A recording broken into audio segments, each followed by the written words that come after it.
Hola, en este video vamos a hacer una introducción de los conceptos de campo magnético, principalmente qué significa, cuáles son las líneas de campo, si existen cargas o no existen cargas que lo produzcan, etcétera. Para completar pues este curso que realmente se llama Física, Electricidad y Magnetismo, donde hasta el momento hemos tratado solamente la parte de electricidad, pero en ningún momento hemos hablado sobre el magnetismo como tal. Magnetismo realmente es muy importante para todo lo que estamos haciendo, para la aplicación tecnológica en la parte de la salud, tiene aplicaciones en la parte de tomografía axial computarizada y podemos ver, por ejemplo, que en la tecnología ustedes se pueden imaginar que un disco duro es como una cadena muy larga de pequeños dominios, de pequeños imanes. Y si vamos a representar un imán como una flecha en donde la parte a la que se señala es el polo norte, pues podemos llenar esto de flechas que van hacia arriba o hacia abajo. Entonces si yo después acerco una aguja medidora que tenga siempre la orientación hacia arriba, pues en este primer caso vamos a tener una repulsión porque son polos iguales, y en este caso por ejemplo vamos a tener una atracción porque son polos diferentes, y entonces podemos codificar esto como un 0, 0, 1, 0, 0, 1, 0, y miren que de esta manera estamos obteniendo un código binario de lo que está guardado en ese disco.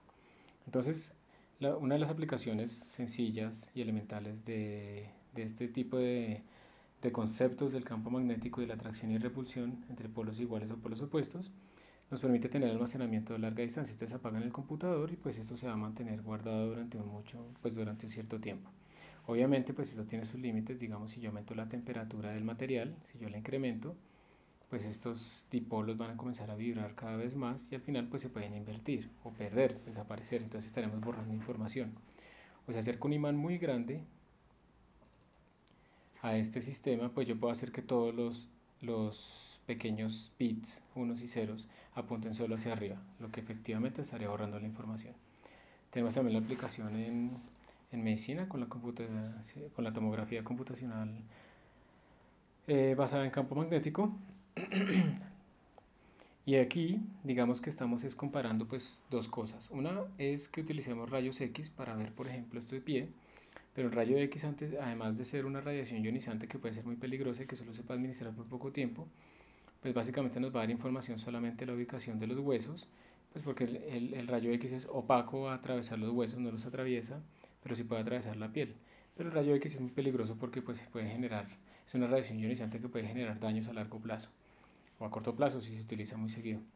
En cambio, el campo magnético es algo a lo que nosotros estamos relativamente expuestos y que nos permite ver por placas cómo se está comportando nuestro sistema internamente sin tener que abrirlo, y además de información del tejido blando, de estas cosas que rodean a los huesos. Entonces es algo que no es invasivo y nos permite obtener muchísima información tridimensional sobre los cuerpos. Esta es una de las tantísimas aplicaciones que tenemos del campo magnético, y pues debemos entender entonces cómo es que afecta las cargas, cómo se comporta ese campo y realmente cómo podemos utilizarlo y moldearlo para poderlo hacer, pues utilizar en aplicaciones tecnológicas. Normalmente estas figuras se están mostrando ustedes las líneas de campo. Este es un imán solo que tiene un polo norte y un polo sur. Las líneas pues se ilustran así y por convención vamos a decir que salen del polo norte y que entran al polo sur. Aquí tenemos un polo sur en esta zona, un polo norte en esta zona, entonces las líneas se unen porque hay atracción entre ellos dos, esto es lo que significa en términos de líneas, y aquí tenemos dos polos norte y entonces como pueden ver pues tenemos repulsión, es decir, tenemos algo similar o análogo a lo que teníamos en el campo eléctrico, que cargas entre comillas opuestas se atraen y cargas iguales se repelen, pero hay que tener mucho cuidado con algo, y es que vamos a verlo un poquito más adelante. Nosotros no podemos tener solamente polo norte o polo sur, por lo menos no hay evidencia experimental actualmente de esto. No podemos quedarnos solamente con un polo norte o solamente con un polo sur. Siempre los tenemos en pares. En otras palabras, no existen los monopolos magnéticos. Entonces vamos a empezar a ver alguna fenomenología de lo que es el campo magnético. Inicialmente los griegos vieron en unas rocas llamadas magnetitas las primeras interacciones de tipo magnético a larga distancia, que eso se puede ver macroscópicamente. Ustedes han visto los imanes y han podido jugar con ellos. Luego los imanes se empezaron a utilizar en la navegación, pues porque resulta que la Tierra como planeta tiene un campo magnético, y resulta que el campo magnético está relativamente alineado con el polo, pues con los polos geográficos. Entonces, tener información magnética también nos permite ubicarnos hacia dónde está el norte, hacia dónde está el sur. Y esto pues permitió su uso en la navegación. Bien, es muy importante pensar qué es lo que causa un campo magnético. En este momento solamente queremos ver como la fenomenología, o sea, si yo tengo un campo magnético, ¿eso qué produce? Pero luego nos vamos a preguntar algo anterior a eso, y es qué produce ese campo. Y lo que lo produce pues son corrientes. Vamos a ver después que la clave de todo esto son las corrientes, o sea, cargas moviéndose. La Tierra tiene un campo magnético que la rodea, y ese campo magnético ha sido clave para el origen de la vida en la Tierra. Precisamente la presencia de este campo ha permitido que los seres vivos en la superficie estén protegidos de las tormentas solares, por ejemplo, de la radiación que llega a la Tierra, porque este campo magnético que tiene la Tierra hace unos desvíos de este tipo de radiaciones y no permite pues que lleguen directamente y pues destruyan tanto la atmósfera como los seres vivos que estamos en la superficie. Una cosa muy importante, y es que al no tener nunca polos aislados, esto implica que las líneas de campo pues siempre están saliendo pero vuelven a entrar, y salen y pues vuelven a entrar. Aquí le hice mal el dibujo, salen y vuelven a entrar, salen y vuelven a entrar. En otras palabras, siempre todo lo que sale pues vuelve a entrar. Entonces si ustedes hacen una superficie cualquiera y calculan cuánto es el flujo en esa superficie, pues ese flujo siempre les va a dar cero. ¿Por qué? Porque no existen los monopolos.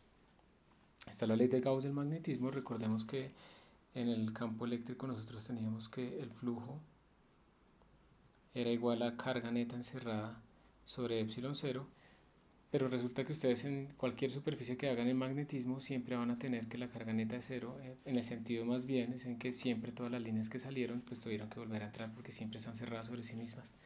Entonces siempre, siempre, siempre en el magnetismo estamos obteniendo que el flujo neto en una superficie cerrada es cero. El flujo se mide en Weber, o sea, la multiplicación de Tesla, que es la unidad de campo, por metro cuadrado. A esto se le llama Weber. Entonces, cuando uno está hablando de flujos, estamos hablando de Webers, flujos magnéticos. Esta es una ilustración mucho más detallada de lo que es el campo magnético de la Tierra. Normalmente cuando uno tiene una carga eléctrica, si yo acelero esta carga, si mi carga se mueve en cierta dirección, una carga Q tiene una dirección B, pues eso es una corriente. Y cuando uno acelera una carga, cuando cambia su vector de velocidad, por ejemplo girando o algo así, las cargas emiten radiación electromagnética. Entonces resulta que cuando llegan cargas eléctricas hacia la Tierra, pues se ven atrapadas en las líneas de campo magnético y generan este tipo de trayectorias tipo espiral, que después vamos a ver por qué es así, de tipo espiral, y pues al estar en estas trayectorias están aceleradas, y al estar aceleradas emiten radiación, y ese es uno de los orígenes de las auroras boreales o auroras australes. Entonces esto implica pues claramente que la Tierra tiene un campo magnético internamente, y pues ese campo magnético, como ustedes pueden ver acá, está relativamente alineado con el polo norte geográfico y el polo sur geográfico, pero no están realmente coincidiendo. De hecho, el campo magnético de la Tierra se está moviendo más o menos a una tasa de 20 kilómetros por año, cosas de ese estilo, y pues tarde o temprano se va a invertir. De hecho, el campo magnético de la Tierra se ha invertido varias veces en la historia geológica, y pues eso es un fenómeno natural normal. Estamos muy cerca de la siguiente inversión, pero recordemos que son tiempos geológicos. Puede pasar un año o 1000 años y eso sigue siendo muy poco desde el punto de vista geológico. Aquí viene algo importante, y es qué causa este campo magnético de la Tierra.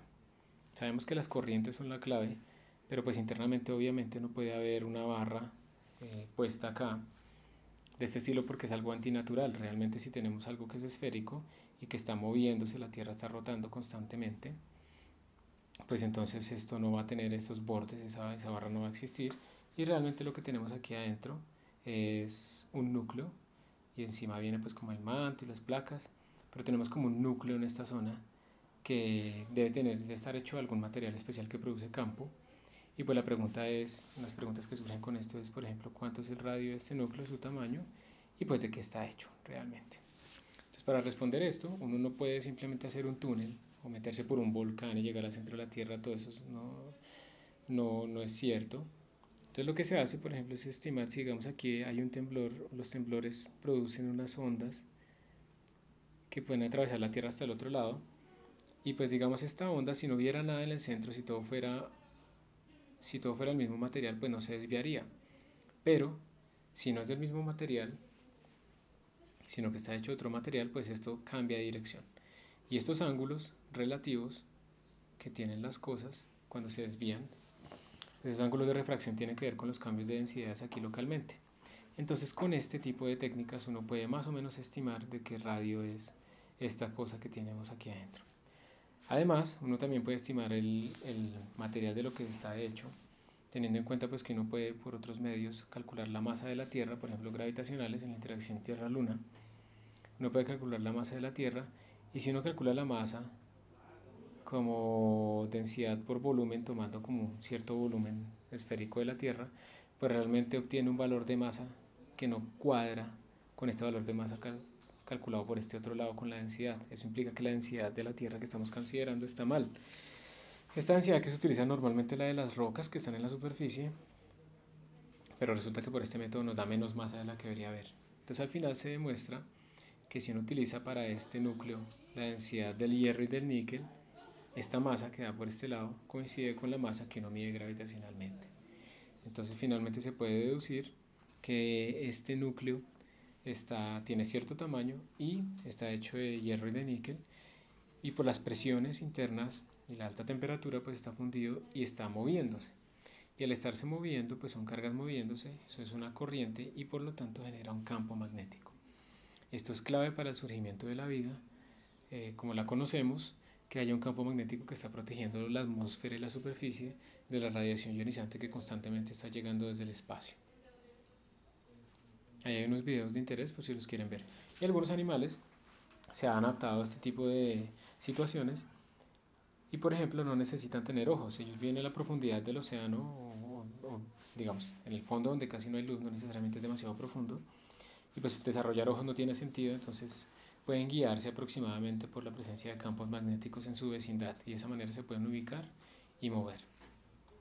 Bien, el campo magnético pues obviamente como todo campo tiene unas líneas de campo que nos representa pues en el espacio como podemos visualizar este campo. Tenemos que siempre las líneas se están cerrando una sobre la otra, entonces esta que viene por acá pues se va a cerrar por acá, esta que viene por acá se va a cerrar por acá, siempre son líneas cerradas completamente. Salen del polo norte por convención y entran al polo sur por convención, ¿está bien?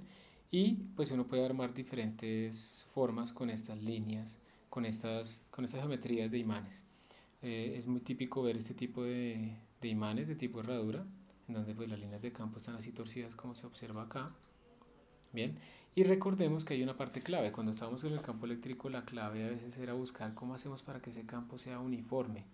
Porque si el campo es uniforme, tenemos que la fuerza, que es Q por E, pues es constante, es uniforme. Y si la fuerza es constante, pues la aceleración, que es F sobre M, pues es uniforme. Y si es uniforme, tenemos movimiento uniformemente acelerado, y ahí es mucho más sencillo estudiar la cinemática de una partícula.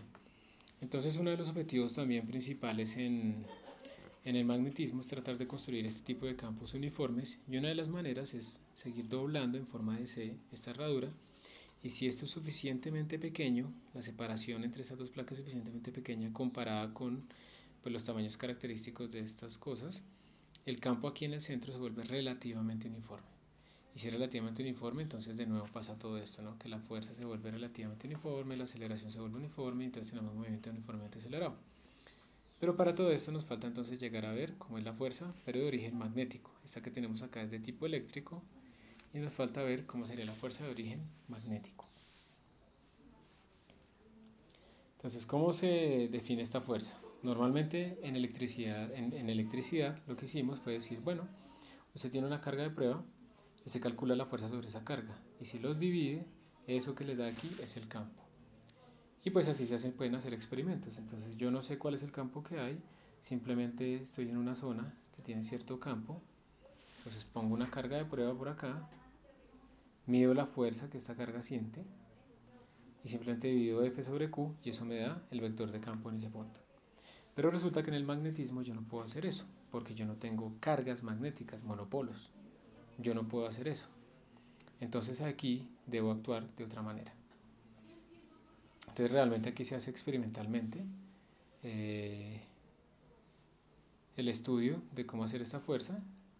Uno asume que hay un campo y empieza a estudiar cuáles son los efectos de ese campo sobre cargas eléctricas. Digamos que si yo pienso que en esta zona, por ejemplo, haya un campo magnético en esta dirección, pero yo no lo sé, sino que yo quiero ver cuál es su efecto sobre una carga. Entonces yo puedo tomar una carga cargada, una carga, y puedo pensar, bueno, ¿de qué podrá depender la fuerza que este campo, si existe, le hace a esta carga? Entonces puede ser que yo la lance en muchas direcciones, o sea, puede depender del ángulo, ¿cierto? Puede ser que yo cambie las velocidades, entonces para el mismo ángulo puedo lanzarlo a diferentes velocidades, puede depender de la velocidad. Puede ser que dependa de la masa, aunque no, pues realmente debería depender solo de la carga. Entonces podemos empezar a pensar en variables que afecten a la fuerza y entonces al final vamos a obtener que lo más fundamental es que la fuerza magnética debe depender pues, del ángulo con el que yo la lanzo a la partícula, el vector velocidad, que implicaría el ángulo, ¿sí? El vector de campo obviamente, la carga, y eso será como lo más fundamental, porque si uno se pone a pensar que la temperatura o algo así pues hace las cosas al vacío, y digamos que lo fundamental en cuanto a magnetismo deberían ser como estas variables. Uno puede hacer el mismo experimento con campo eléctrico, y en el campo eléctrico uno encontraría que solamente dependería del campo eléctrico como tal y de la carga, que no depende ni del ángulo ni de la velocidad de la partícula, el ángulo con la velocidad. Eso estamos hablando todo desde el punto de vista del electromagnetismo que hemos visto en este curso, que es simplificado, no la electrodinámica, que es mucho más complicado que esto. Bien, entonces, ¿qué es lo que se encuentra? Al final se encuentra que la fuerza magnética como vector es igual a Q por V cruz B, la fuerza de tipo magnético. Y esto implica muchas cosas importantes. Antes que nada, si sacamos la norma de esa fuerza, nos daría que la norma sería el valor absoluto de la carga, la velocidad, el campo y el seno de teta. Pero pilas, porque el seno de teta es el ángulo entre la velocidad y el campo. Velocidad y campo. Entonces, tenemos que la fuerza no es tan sencilla como habíamos visto en electricidad y magnetismo, en electricidad que era Q por E. Depende del campo, depende de la velocidad, pero depende del ángulo entre ellos también. Aquí es muy importante entonces comenzar a aplicar la regla de la mano derecha para poder hacer este producto cruz. Cuando ustedes tienen producto cruz, tienen que aplicar la regla de la mano derecha para poder darles direcciones. Vamos a parar el video acá. Aquí termina la introducción al campo magnético y luego vendrá otro que ya toque con mucho detalle todo lo que tiene que ver con la fuerza producida por ese campo magnético sobre una carga.